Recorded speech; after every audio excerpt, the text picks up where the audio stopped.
गरुड़ पुराण के अनुसार मांस खाना पुण्य है या पाप, क्या कहता है हिंदू धर्म?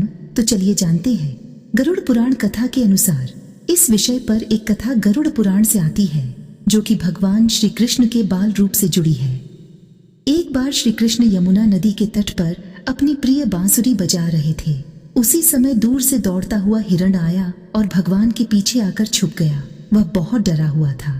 भगवान श्री कृष्ण ने स्नेह से उसे सहलाया और बोले, तुम इतना डरे हुए क्यों हो? वह डर से एक ही तरफ देख रहा था, जहां से वो भाग कर आया था।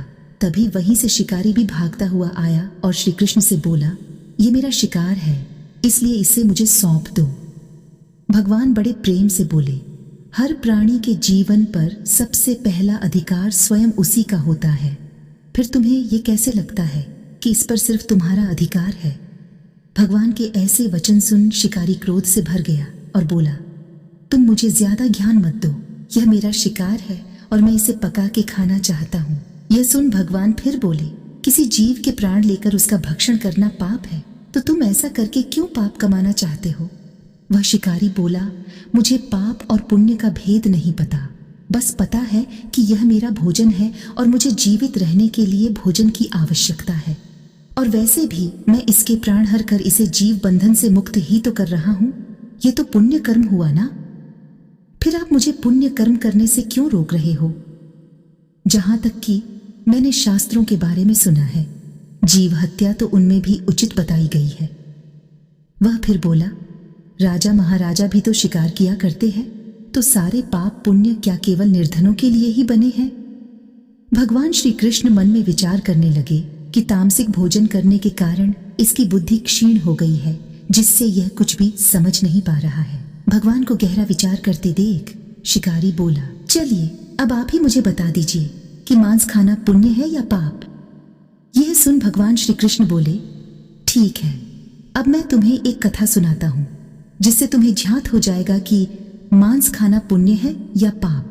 शिकारी ने मन में विचार किया कि कथा सुनकर थोड़ा अपना मनोरंजन कर लेता हूँ, उसके पश्चात हिरण को तो मैं ले ही जाऊं। भगवान बोले, एक बार मगध में सूखे के कारण अन्न का उत्पादन बहुत कम हो गया और यह देख वहां के राजा बहुत चिंता में डूब गए, क्योंकि वह जानते थे कि यदि इस संकट का जल्दी ही कोई समाधान नहीं निकला तो राज्य में जमा किया अनाज भी जल्दी खत्म हो जाएगा और सारी प्रजा बहुत बड़े संकट में पड़ जाएगी।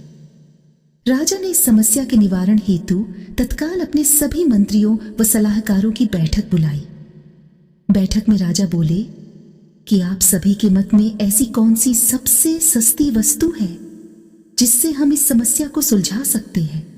राजा के मुख से ऐसे वचन सुन सभी मंत्री विचार करने लगे कि अन्न, सब्जियों और फल इत्यादि को उगाने में तो बहुत समय और श्रम लगेगा। तभी शिकार का शौक रखने वाला एक मंत्री सभा में खड़े होकर बोला, हे राजन, मेरे मत में सबसे सस्ता और आसानी से मिलने वाला भोजन मांस है, जिससे हमारी प्रजा भूखी भी नहीं रहेगी और हमारा राजधन भी बचा रहेगा। मंत्री की बात सुन बाकी सभी मंत्रियों ने भी उसका समर्थन कर दिया। केवल महामंत्री शांत बैठे रहे। यह देख राजा महामंत्री से बोले, मैंने देखा कि सभी मंत्रियों ने अपना अपना मत दिया, केवल आपने ही अपना मत नहीं दिया।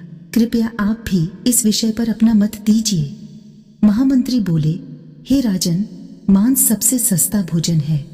मैं इस बात से सहमत नहीं हूं और इस विषय पर अपना मत देने के लिए मुझे कल तक का समय दे। ये सुन राजा ने महामंत्री की बात मानते हुए अगले दिन फिर से सभा बुलाने का आदेश दिया। उसी रात महामंत्री उसी मंत्री के घर गए जिन्होंने मांस को सबसे सस्ता भोजन बताया था। महामंत्री को अपने घर आया देख मंत्री खड़े होकर उन्हें प्रणाम करने लगे और बोला कि हे महामंत्री, यदि आपको मुझसे कुछ काम था तो आप मुझे संदेश भेज देते, मैं स्वयं आपके पास आ जाता। महामंत्री बोले कि संध्या के समय महाराज बहुत बीमार पड़ गए हैं और वैद्य जी के अनुसार उनके प्राण बचाने के लिए किसी शक्तिशाली मनुष्य का 2 तोला मांस आवश्यक है।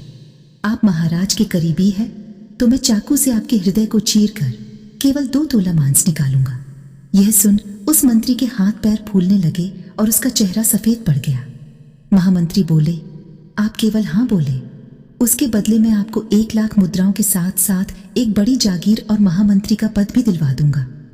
मंत्री विचार करने लगा कि अगर मैं ही जीवित नहीं रहूंगा तो ये धन दौलत मेरे किस काम की। वह भागता हुआ अपने घर से 1 लाख मुद्राएं लाया और महामंत्री के चरणों में बैठ गया और बोला, हे महामंत्री, आप अपनी 1 लाख मुद्राओं में मेरी 1 लाख मुद्राएं और मिला लीजिए और किसी अन्य को 2 तोले मांस के लिए ढूंढ लीजिए। कृपया मुझे क्षमा करें और मैंने जो महाराज के लिए 2 तोला मांस देने के लिए मना किया है, ये बात किसी को न बताएं। ये कहकर मंत्री अपने घर हड़बड़ाता हुआ चला गया। महामंत्री इसी प्रकार बाकी मंत्रियों के घर भी गए।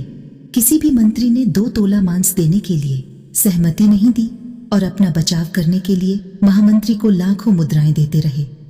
महामंत्री ने रात में ही बहुत सारा धन एकत्रित कर लिया और सुबह सारा धन लेकर महल में पहुंच गया।